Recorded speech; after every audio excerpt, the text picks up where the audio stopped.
Boa tarde a todos e a todas. Na semana passada, nós conversamos a respeito de algumas das características principais do shintoísmo. Hoje conversaremos mais um pouco sobre o santuário, o altar doméstico, as purificações e outros temas.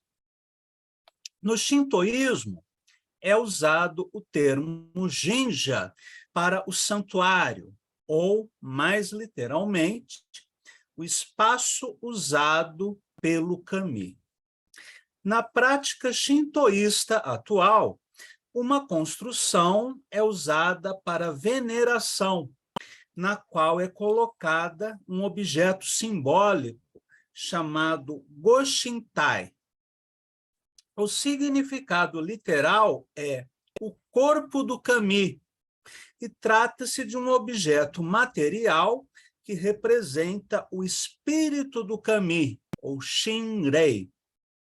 Como um corpo, ele contém o espírito do kami quando ele vem manifestar sua presença neste mundo.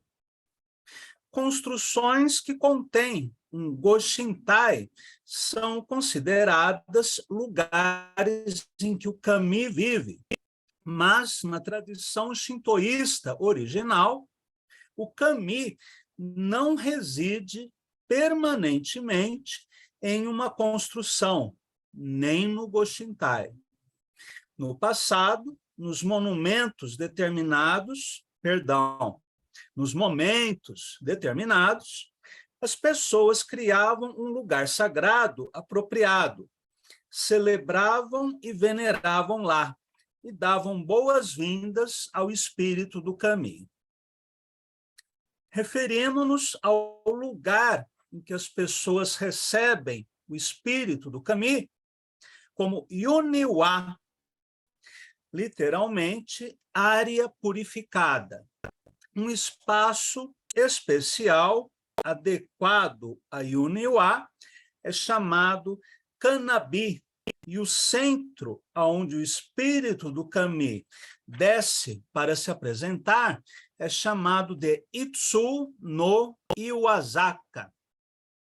Trata-se de um lugar fechado e sagrado com uma rocha no centro. A prática tradicional também envolvia plantar ou colocar provisoriamente uma árvore sakaki no centro do lugar sagrado, para marcar o Itsu no Iwasaka. A sakaki é uma pequena árvore sempre verde, com folhas brilhantes, natural do Japão.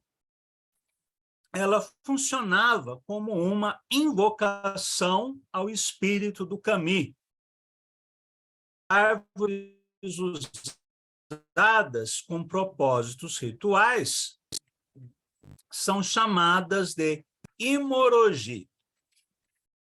Para um genja, ou santuário, deve-se escolher um local apropriado e adequado para ser um lugar sagrado. Então, é necessário invocar a presença do kami para que desça ao local e faça sua presença ser sentida. Em outras palavras, o genja não precisa ser um lugar onde o kami esteja eternamente ou que vá ficar para sempre. Chamamos o santuário de kamigaki ou kamiya-shiro. Ambas as palavras significam o lugar aonde o kami fica, mas yashiro significa casa temporária. Esse uso da palavra shiro pode ser visto em katashiro. Kata significa forma, e shiro, substituto, temporariamente assumindo o papel do original. Portanto, katashiro é geralmente a representação de um objeto verdadeiro ou de uma forma da natureza tomado como um substituto simbólico para uso temporário. Este conceito sugere o conceito ancestral e popular de que o lugar em que o espírito do Kami reside é o mundo superior do Kami. Então, mesmo que seja construído um magnífico santuário na Terra, ele será apenas temporário. Vamos fazer aqui um paralelo com o que acontece no hinduísmo. Nas cerimônias védicas, tanto Vaishnavas quanto Shivaitas, é comum haver uma cerimônia no templo em que é feita a adoração às deidades, às imagens, seja de Shiva com Parvati, seja de Krishna com Radha, ou de Rama com Sita. E nessa adoração, as imagens são apresentadas aos fiéis após serem banhadas, vestidas com roupas em miniatura, né, que imitam o estilo da indumentária védica. Eles são incensados e também se oferece comida, eventualmente, frutas, por exemplo, as imagens das deidades. E a água do banho dessas imagens é considerada sagrada e utilizada para purificação. Isso porque, na crença védica, a divindade se manifesta tanto nas pinturas quanto nas esculturas que as representam, assim como nos mantras ou vibrações sonoras. Então, uma imagem de Krishna, ou de Rama, ou de Shiva, não é diferente do próprio Krishna, ou Rama, ou Shiva. É como se fossem emanações da divindade. Pensando do ponto de vista devocional, para um devoto hindu, não há diferença entre o nome de Krishna, a forma de Krishna e o próprio Krishna. Então, o mantra é igual a ele, a pintura ou a escultura é igual a ele, embora Krishna não habite neste mundo, habite em um outro plano de existência superior. A mesma coisa acontece nos cultos dedicados a Shiva ou a Kali. Continuando. Como vimos, é necessário primeiro escolher cuidadosamente um lugar apropriado e arrumá-lo para que ele se torne receptivo ao caminho. Mas isso não é suficiente. O mais importante é assumir com muito cuidado e com o coração aberto. A pessoa mais qualificada para essa tarefa é o Kannushi. No shintoísmo, o Kannushi realmente deve ter o conhecimento da maneira apropriada para se aproximar do kami e como se comunicar com ele. Mas não é suficiente que o Kannushi seja apenas um estudioso. Ele deve ser realmente capaz de receber o kami e servir como um condutor entre o kami e as pessoas. E precisa agir e pensar com sinceridade, pois a sinceridade e a pureza do coração são as qualidades mais importantes no shintoísmo. E também são duas qualidades muito valorizadas em todas as filosofias orientais, em particular no budismo. Quando a atitude apropriada para receber o kami é vital, quanto à atitude apropriada para receber o kami, é vital que o Kannushi tenha uma atitude reverente com um sentimento de encanto e que se prostre perante o Kami. Essa atitude de reverência, combinada com um sentimento de encantamento, pode ser definida de maneira mais apropriada como atitude apologética. Na Umbanda e no Candomblé, isso também é chamado de bater a cabeça, né?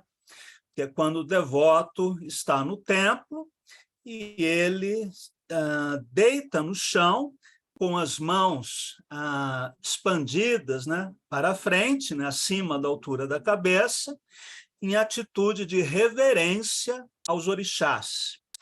Algo muito semelhante acontece no budismo, no Vedanta e também, como vemos agora, no shintoísmo.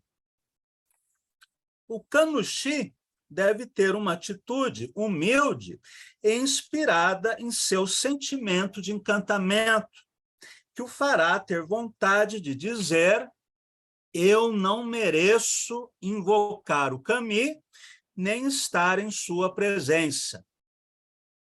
Tenho muita poluição em mim e sou uma pessoa impura. Peço perdão do fundo do meu coração. Imploro que você me purifique. Claro que há uma diferença aqui entre esse conceito de impureza e o conceito de pecado do cristianismo. Segundo o pensamento cristão, nós já nascemos pecadores, porque seríamos descendentes de Adão e Eva, e, portanto, herdeiros, né, do pecado original. Nós já somos pecadores por nascimento. Já no pensamento oriental é diferente. Não há culpa prévia por nossos atos. A herança kármica, no caso do budismo, no caso do hinduísmo, mas o que pega mais é a questão da pureza ou impureza da mente. Mesmo que eu nasça nesta vida com uma carga negativa pesada, né, da minha vida anterior, mesmo que eu acumule dívidas kármicas, isso não me impede de purificar a mente. E isso nada tem a ver com pecado. Tem a ver com o controle da mente, com o evitar as atitudes negativas, né? O ódio, a raiva, a inveja, o ciúme, o sentimento de posse e assim por diante, a inveja, né? O medo. Tudo isso é que torna a nossa mente impura. E através das práticas, tanto meditativas quanto devocionais, que nós temos a possibilidade de limpar a mente, purificar a mente. Dentro do hinduísmo, há várias linhas, como vocês sabem. Em algumas delas, é privilegiada a meditação sentada, com exercícios respiratórios de pranayama, com mudras, né, ou gestos das mãos, visualizações, canto de mantras. Nas escolas devocionais, o próprio fato de você participar de uma cerimônia no templo já é um ato purificador. Há também a meditação Bhakti Yoga, né? O cantar dos mantras, que é complementar à participação nas cerimônias no templo. Agora, o fato de você estar no templo já é algo que contribui muito para a purificação. Alguns Kannushi fazem as oferendas ao Kami com indiferença, e isso abala a atitude de mente aberta, de modéstia. Ou seja, a devoção rotineira, convencional, você acende uma vela para o santo, como quem acende o fogão, né, para esquentar comida, como se fosse uma tarefa qualquer. A pessoa deve ter e refletir a reverência e o respeito ao kami com cada movimento de seu corpo. Se essa atitude de reverência é aprofundada, não apenas no modo como ela move seu corpo, mas também pela integridade de sua atitude no dia a dia, a pessoa revela naturalmente sua pureza, seu brilho e sua humildade.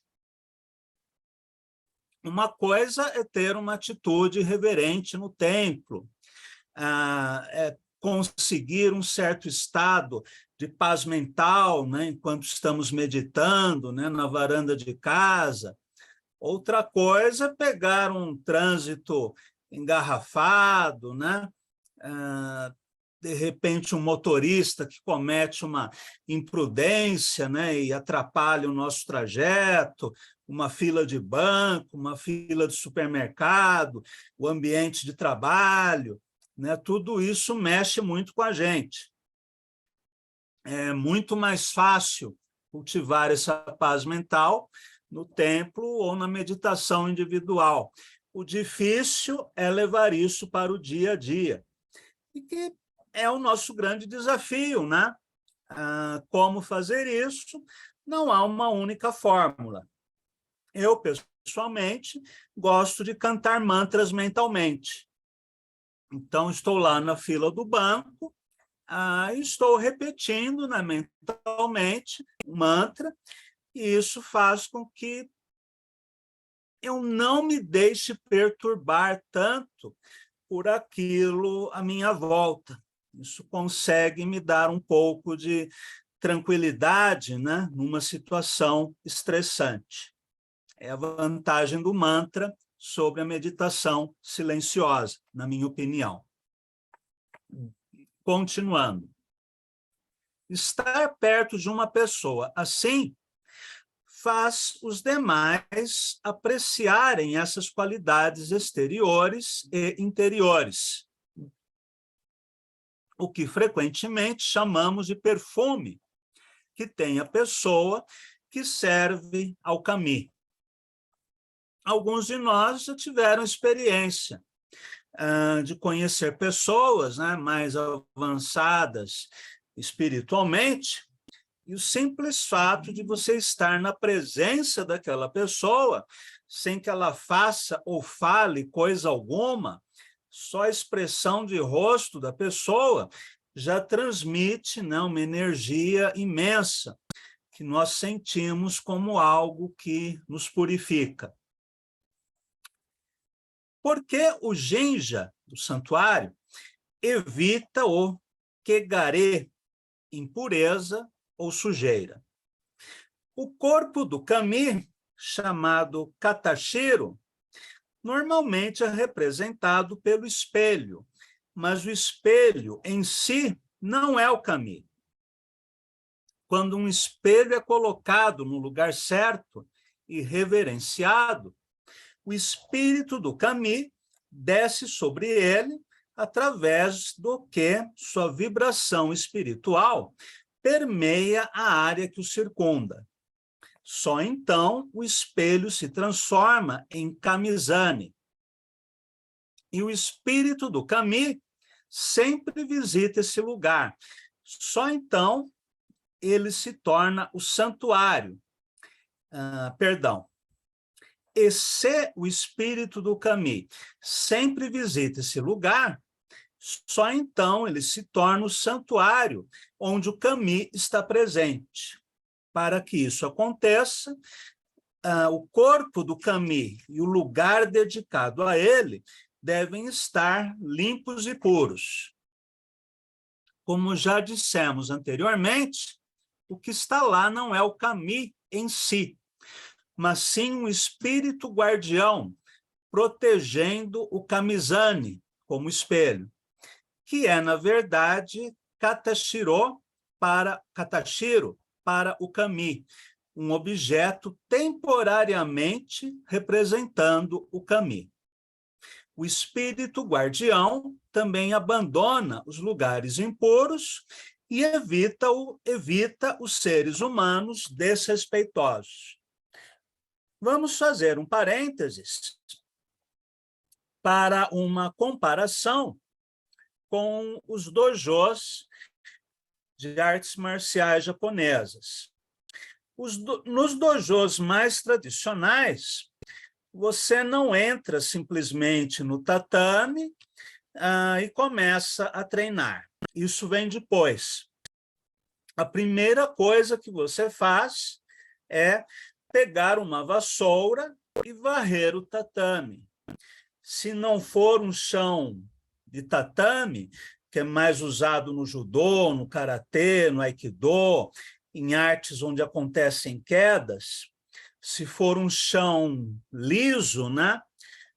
Por exemplo, nos dojos de artes da espada ou de bastão, em que não acontecem quedas e rolamentos, aí você, além de varrer, ainda passa um pano molhado, né, para limpar o chão, e depois você lava e estende esse pano sujo. Isso é conhecido como soji, que significa purificação. Mas por que eu tenho que fazer isso? Por que o sensei não contrata uma diarista, né, para limpar o dojo? Por que não limpa ele mesmo? Porque é um privilégio que nós temos, esse de limparmos o dojo. Nós não estamos apenas limpando o espaço físico, é também uma purificação interna e um sinal de respeito, tanto a nós mesmos, aos nossos colegas, ao sensei, aos mestres que vieram antes dele, e ao próprio universo, a todo esse espaço que não é um espaço comum. Dojo significa o lugar do caminho, ou um lugar sagrado, um lugar espiritual, enfim, é um lugar destinado a se alcançar a iluminação por meio da prática marcial. Então, a limpeza física está muito associada à purificação mental e à purificação espiritual, que no shintoísmo é chamado de misogi, que nós veremos mais tarde. Aliás, a palavra misogi também é utilizada nas artes marciais japonesas com esse mesmo sentido. Bem, o domínio dos espíritos de nível inferior. O espírito do kami não visita lugares impuros, e um santuário impuro se torna uma simples construção sem sinais de energia do kami, mesmo que nele ainda haja mitashiro. Aliás, mitamashiro. Mitamashiro é um objeto que temporariamente representa o espírito, como o espelho, para que o espírito do kami desça sobre ele. Atualmente, na sociedade shintoísta, muitos kanushi não têm consciência dessa impureza. E o significado disso é terrível. Na verdade, é um triste fato que um número crescente de santuários esteja sem a presença do espírito do kami. Eu já contei para vocês uma história de Morihei Ueshiba, em que ele estava fazendo uma viagem junto com seus discípulos e resolveu fazer uma pausa no trajeto para oferecer alguma coisa a um templo shintoísta, um santuário shintoísta. Ele entra no templo para oferecer dinheiro, ou flores, ou o que quer que seja, mas fica pouco tempo lá e depois sai aborrecido e diz para os discípulos: vamos embora, aqui não há deuses. Sensei Ueshiba era muito elevado espiritualmente. Os feitos, né, de Morihei Ueshiba nas artes marciais são quase sobrenaturais, né? Para quem já leu biografias dele, ou mesmo para quem já assistiu vídeos em que Sensei Ueshiba manifesta as suas técnicas. Ele era uma das poucas pessoas, um dos poucos mestres com habilidade de derrubar uma pessoa sem encostar um dedo nessa pessoa, apenas pela transmissão de energia, né? Transmissão de Ki. Quem assistiu à saga Star Wars deve se lembrar de cenas em que Obi-Wan Kenobi afasta objetos, né, ou derruba pessoas sem encostar nelas. O roteirista, né, da série de filmes não inventou isso. Ele foi buscar esse fato na história das artes marciais japonesas, que é algo assim muito difícil de acreditar, e que eu mesmo não acreditaria se não visse o Sensei Ono, um dos grandes mestres de Aikido no Brasil, derrubar pessoas sem encostar nelas. É algo assim extraordinário. Então, o Ueshiba tinha, né, essa vibração espiritual muito elevada. Então, ele conseguia perceber quando um santuário estava morto, porque não era limpo, não havia reverências adequadas aos kamis, não havia cerimônias de purificação, enfim, eram apenas estruturas, né, de madeira, com alguns objetos de uso religioso, e nada além disso. Bem, prosseguindo. Nós falamos do Genja, né, o santuário externo. Vamos... Perdão.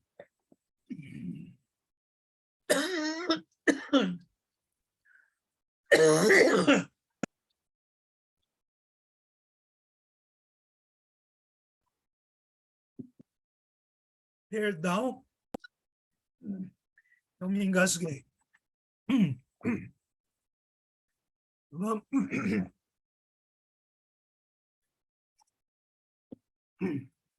Vamos continuar.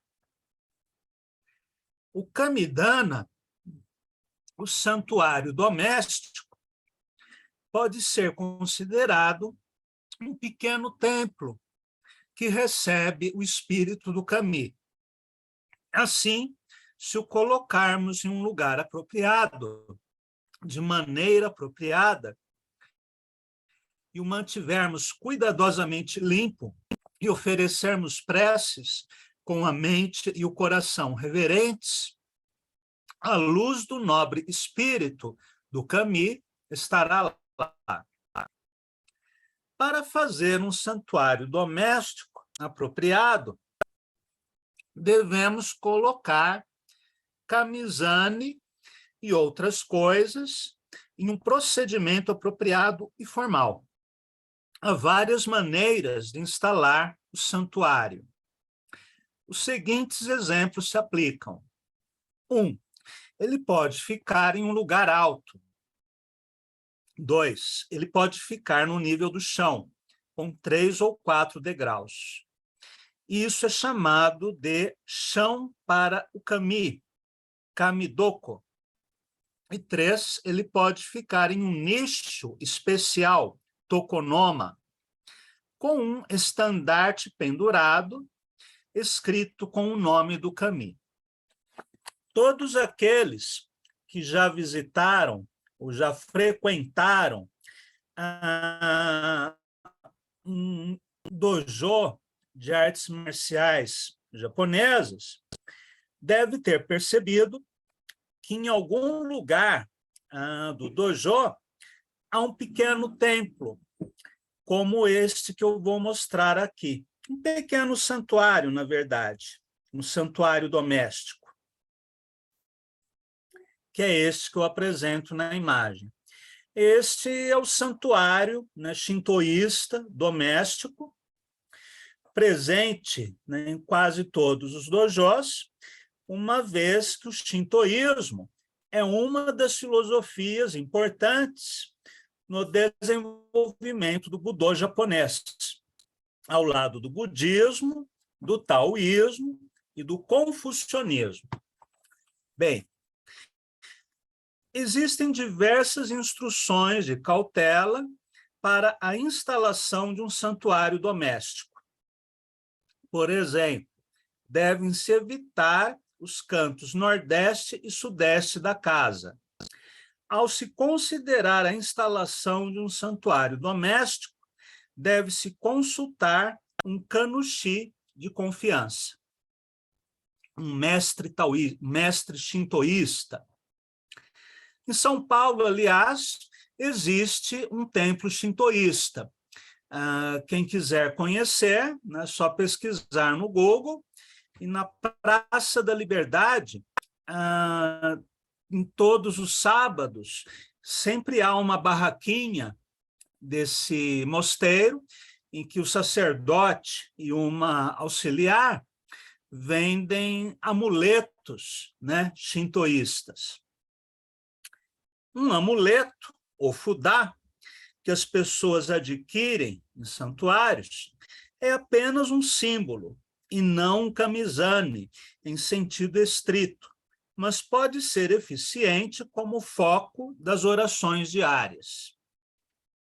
O shintoísmo Yamakage oferece às pessoas a vantagem de fazerem a prática por 100 dias. Então, é recomendado ficar de frente para o Ofuda quando não há kamidana ou santuário doméstico.